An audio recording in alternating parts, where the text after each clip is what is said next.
We are having some more fun in Call of Dragons Season of Strife 5, still the top tier KVK, where as a tier 4 player I'm having some struggles to fight, but as always, whenever there is opportunity for me to fight and I'm near my computer, I'm always online, right? Yeah, I turned on stewardship, and basically I have said it many times that stewardship is the same thing as Race of Remedy, right? During Race of Remedy, I think you could get heals during fights, but for stewardship, you have to fight, then chill for a couple of seconds, like move away from the battle, and you will get your heals, right? That's like small mechanic which I think it's really easy to do, and especially for fights you want some time to take a different position, and meanwhile of course you are going to get that stewardship buff and you are going to heal your legion. Also, there is one more important stuff about stewardship and the Race of Remedy, that we know that during PvP, healing is also giving you merits, right? There is a big chance that whenever you are getting that big chunk of heals, whenever you are FK, you also getting some merits, because yeah, you got those by fighting, and there is a high chance, I'm not really sure that it works like that, but yeah, it's a high chance that those heals are transferred to merits, and that's how sometimes you are getting absolutely amazing amount of merits whenever you are fighting during the stewardship, especially if you are archer, right? Because I think Maggot and Zaida and archers, they are healing the most out of any hero pair still in the game, and I have been rating healing in Call of Dragons pretty much since the healing got introduced to the game. And whenever I see like heroes like Uma, where infantry hero has heals and not a defensive stats in their play kit, it makes me think that I was right all along, that healing, yeah, I understand in Garrison and in rallies maybe it might not be good because your hospital will be filled too fast, but honestly during PvP, if everybody can agree that full HP hero pairs are dealing the most damage, then why not healing is not the OP, right? Because if healing will make your troop and make your legion max HP all the time, it means all the time you are going to deal the highest damage which your hero pair possibly can deal, right? So that's why I always believe that heals and healing during PvP was the most OP thing, and when Maggot and Zaida came out, well, of course everybody started to understand how important it was to have heals in the heroes, right? And also in terms of like warpits, right? You can, as an archer player, you can easily put chain strike, advanced chain strike in almost every single warpit for the archers, and it will be fine, right? Like more troops you're gonna deal damage to, more healing you are going to have, right? So that's pretty cool thing for archer gameplay, and I think everybody slowly understands the importance of healing in open field PvP. I'm not really thinking about or talking about Garrison or rallies. Honestly, I don't have enough experience to actually speak about Garrison and Rally, because as a tier 4 player still, I have never been Rally leader in my alliance, and also like I have only got rallied once in terms of my Garrison, and yeah, it was rough, because for a tier 4 player to get rallied by tier 5 players, of course it doesn't really matter what kind of heroes you are actually having defending your Garrison, you're always going to lose, right? So yeah, like for example right now we're gonna have like less HP, but since I moved back, I should get some heals and I will be almost full, right? That's, yeah, like for example right now you guys all saw the amount of heals we just got from the one hero pair, and basically if you will play safely with Maggot and Zaida and stewardship on, and you won't gonna get caught, there is a like it will be super hard for them to defeat you, right? If of course some cavalry player won't gonna catch you, or you won't gonna make some mistakes, you will just stand still, heal a lot, you always will be full, and yeah, that's how you are going to get merits, right? Like you won't gonna get merits by dealing most damage, you will just get merits like one by one, a couple of seconds, like depending on your position, right? Of course, in this kind of gameplays where enemy like actually understand how Call of Dragons works, and my allies also, because I'm playing in EIS KVK, which is like normal, right? Everybody should understand how PvP in Call of Dragons works in this kind of KVKs, and yeah, it's not that easy to get merits in general, right? But I always bet on my Magrot and Zaida in terms of merits in this game, because I think healing will always be good in Call of Dragons. That's my opinion. And whenever like Kuma, for example, yeah, it's a pretty easy to understand the direction of the heroes, which heroes are coming out. And I have always said, like, for example, for a future mage hero pair, right? Like next hero pair will be mages. I have always said that, like, give mages AoE damage, like AoE damage means like skills should deal damage to multiple targets, and plus give mages some healing while dealing damage. That's it, right? Like that's it. Plus on the artifact, give artifacts something which gonna deal damage to multiple targets yet again, because that's the way Call of Dragons PvP works, right? Like during season 1, why mages were so good? Because they could actually deal damage to multiple targets and their damage was good, right? The combination of AoE damage through the hero skills and through the mage skills was like perfect. And yeah, that was the basically reason why Lilia is still the best mage hero, which is pretty funny, right? Like season 1, the mage hero, which is Lilia, just because Lilia has Scourge, and Scourge deals damage to multiple targets through Lilia, and plus like Infernal Flame, perfect combination, right? Of course, like they made a couple of mage heroes after Lilia, which was not really the direction which I think everybody was expecting for the mage players, like, right? Because they all, I'm pretty sure every single mage player was expecting heroes with healing and AoE damage. So with the Thundolin and Thalia, it was pretty epic, because in my opinion, like they understood that players wanted to have AoE damage and healing, and basically they gave this AoE damage and healing, but that AoE damage came from the control style of gameplay, right? Like through debuffs, and yet again, not a direct damage, which I think mage players was used to it, right? Through Lilia, Wellin,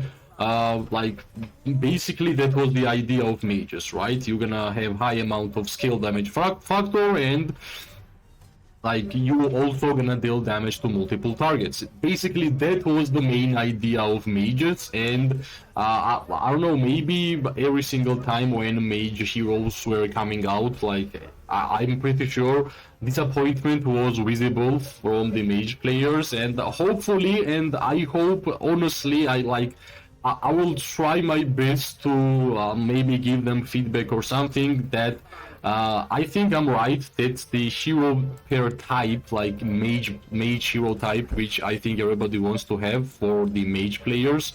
And yeah, like of course, if they will listen, it will be amazing, right? Because I think when they gave Kuma healing and not a single debuff, like not a single defensive stat, it makes me think that I'm pretty sure they will give mage heroes some healing. That's one good, and I really hope that another stat for new mage heroes will be of course skill damage factor, which gonna deal damage to multiple targets, right? If that too won't gonna happen, yeah, I think a lot of players will be sad, because I still believe that we have the highest amount of mage players in Call of Dragons than anything else, right? Like that's my honest opinion through my own gameplay, because whenever I see, yeah, there is some infantry players, there is some archers, some like cavalry, like actually a lot of cavalry players, and yeah, like mainly there is a lot of mage players. So I think this amount of people actually needs to have some good mage hero pairs, which will be like new generation,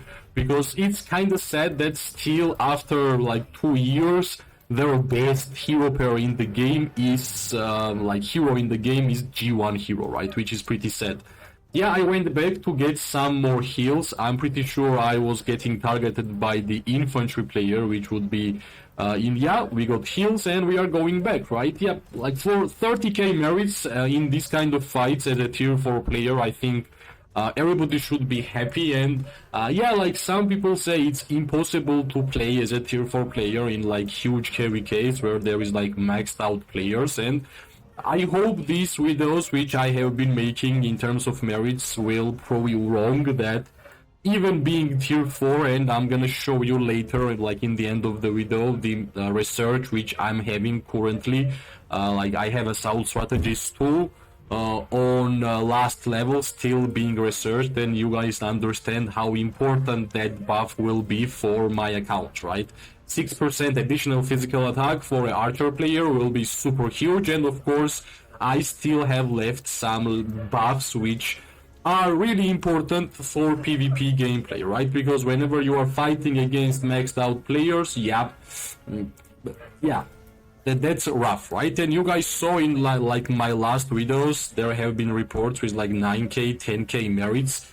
And yeah, those merits are simply because whenever enemy is having like my awakened hero pair like Georrge and Skogul, like Exemplar Wish, Artifact, Spirit Bone, Torque, level 5, yeah, it's like super hard to actually do anything there, right? Like being tier 4, you don't have the highest amount of damage, you are just trying your best to survive. And basically for me, whenever I'm attacking that kind of accounts, I lose more than I gain, right? Even during with the stewardship, I had struggles, but whenever my policies was looking better and my stewardship got better in terms of levels on the stewardship itself, yeah, like I got way more merits, right? And you can see like I got targeted for a couple of seconds and straight up we got like 100k troops left, right? And I think stewardship heals are not forever, that's the key and that's the idea. One more time I should mention, like sometimes I want the stewardship heals to be forever there, simply because like whenever you are getting used to having high HP on your Magrot and Zaida, and yeah, like basically at some point when you are expecting that you're gonna get some heals and you are not getting those heals, it's getting pretty sad, right? So that was the case. I was expecting to get some more heals, but then I understood that I guess stewardship heals got expired because it has a cap how much heals you can actually get. If it has not had a cap, it would be simply overpowered, because it would mean that you stay alive and you will get unlimited amount of heals, which will mean that it's just a cheat code, right? So yeah, we are still having 100k troops. Let's see what kind of merits we are going to get. And yeah, like I hope it will be another proof that even being as a tier 4 player, you are going to have some merits. Yeah, there is some unfortunate lags. Yep. Actually, because we continued to fight, we got even more heals, guys. Yeah, even more heals. So I think we are going to deal more damage. Like that's why it would be amazing if we had some number or something like how much heals we have left to get from the stewardship, and basically that's amazing, right? So far, if I won't gonna die right now, I should get some more heals because I was dealing damage to Archer, right? So yeah. Yeah, I almost got healed fully and then I almost lost it. Yeah, 200k from 100, like from 86k to almost 200k. That's the beauty and that's the power of stewardship, right? That's the power of heals, and that's why I always mention healing in open field PvP is absolutely OP, right? So I hope this video will be a small demonstration what kind of fun it is to have good amount of heals. And yeah, hopefully I will get advanced chain strike soon on my Shadow Manticore, and my Magrot and Zaida will be looking amazing, because yeah, I think from the warpads you should be getting heals for the archer player. I understand crit rates are fine, it will increase your damage, but I think healing will also increase your damage because you will simply have more troops. If you are not having kills, then yeah, some crit rate, and yeah, you are hoping to crit more and deal double damage. I understand, but yeah, I always prefer to be alive more during PvP rather than dealing damage. I guess I understood because I would be tier 4 for a long time, and yeah, like I guess I had that playstyle for a long time, and I was kind of prepared, in my opinion, to having this kind of gameplays when I understood that, yeah, tier 5 won't gonna happen fast, but yes, like hopefully it will come, right? It will come. So yeah, like if there will be some questions like which kind of hero pair I'm running right now, that's my Magrat, which is 5551, and my Zaida is Awakened, right? I am having Gilded Crossbow, which is level 1, and yeah, I got it from the Artifact Throwback event, which was Call of Dragons 2nd anniversary, and basically I just spent 30k gems, and I chose to pick Gilded Crossbow, so it was not even luck. I basically chose it. So yeah, my warped is Shadow Manticore, which is not 3-star yet, but I'm missing. I need like 1k more experience for my Shadow Manticore's Barbarism skill, and I will have 3 stars, and it will be my second warped, which will be my 3-star, right? My first one is of course Snowy Croak for my Kinara and my Nico, and yeah, like basically I only have 2 awakened heroes, which is Kinara and Zaida, and I have only one 3-star Snowy Croak, and I will soon have another 3-star warped, which will be Shadow Manticore. So basically I think I made the correct decisions in terms of heroes which I would spend my legendary tokens in this game. And yeah, if you are Archer player and you are interested to be Archer player, I think some of my videos will be encouraging for you, because I have been getting quite a good amount of merits, even as a tier 4 in these couple of seasons. So yeah, like 53k, right? 53k, and my hero pair is still alive. Like I don't know, like that's the beauty of healing, and I will always repeat, I will always remind everybody, especially Archer players, that if you have ability to have some healing, and like developers of the game that gave this ability, right? Race of Remedy, Stewardship. So we either are having highest range, like same range as mage players with long range warfare, or we are having healing, right? So basically both of those stuff I think is OP for archers. And yeah, like I have participated in almost every single race regarding troop types in the game, and I always said that archers never needed some extra stuff. I understand it is rough, especially if you are losing to play PvP gameplay as an archer player, but yeah, like more you play, then you understand that even if you are getting damaged, you are basically fine, right? You are basically fine because you are getting merits, even if you are getting damaged, right? And sometimes you only need to get merits, that's it. There is no other ways, and yeah, finally there is no infantry around this battlefield. Of course, it has been easy because I'm playing with my warband members, which is EIAs, of course, because they are here. Everything is easier because I can stand behind to my strong tier 5 players and don't get any targets, just try to be like sneaky and deal damage like that, right? A lot of players accused that it's a bad gameplay, but I'm saying that I'm advising this kind of gameplay to every single tier 4 player, basically, right? Like hide behind your tier 5s, play around your like alliance members. They are most important asset for you, especially if you are tier 4, right? I always repeat, that's the most important advice during PvP which you can get from me, right?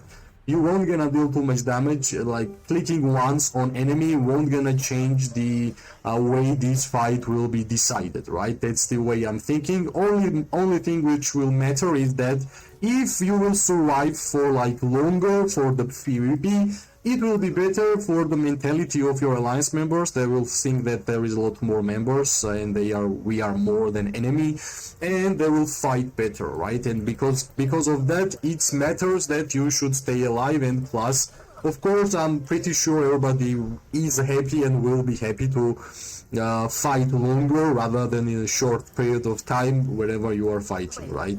I had struggles whenever I started the game, when I was tier 3 and some players were tier 5, and when one click and I was dead, it was never fun, right? And that's the idea I'm trying to share, that even if you are a beginner, there is a lot of ways which you can get fun from Call of Dragons, and even during PvP, when you know that you are not strong, there you can have fun if you just simply understand how gameplay works, right? And I hope my videos are like that it will be helpful.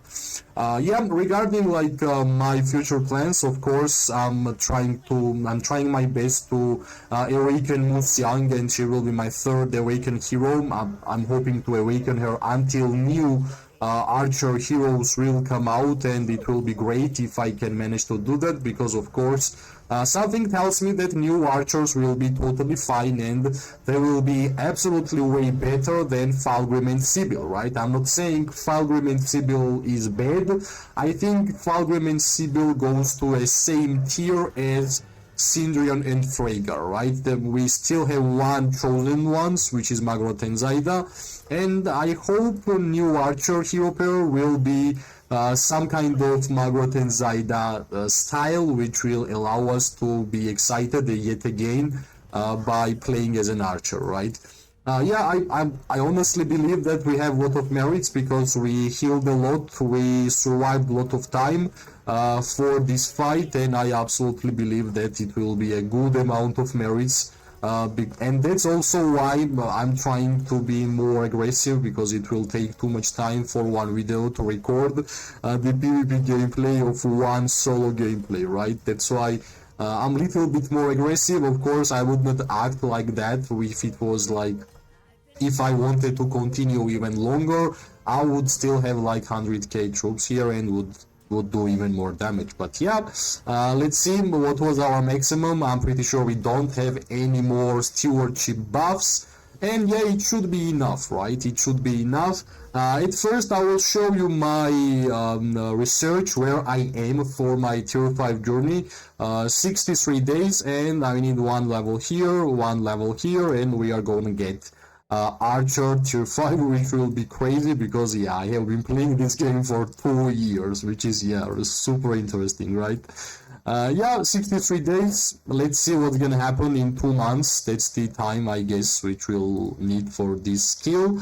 And yeah, most important, let's check out the report, right? 66k, which is really funny. The trade still is bad, right? 200k and 172. That's the reason why it's rough to be tier 4. But I guess I'm doing something good, and that's why we got 66k, right? Hopefully this report will be fine for people to understand that even being as a tier 4 player, you can still get some merits, and whenever you see this amount of numbers, of course you are having some fun, right? Yeah, like that's another like PvP gameplay video, and I hope it's always fun to check out these kind of videos. If you liked it, press like, subscribe, share. It always and always gives me more and more motivation to make more content for this game. I wish everybody amazing day, morning and night. We are going to see each other really, really soon. Bye bye and good luck.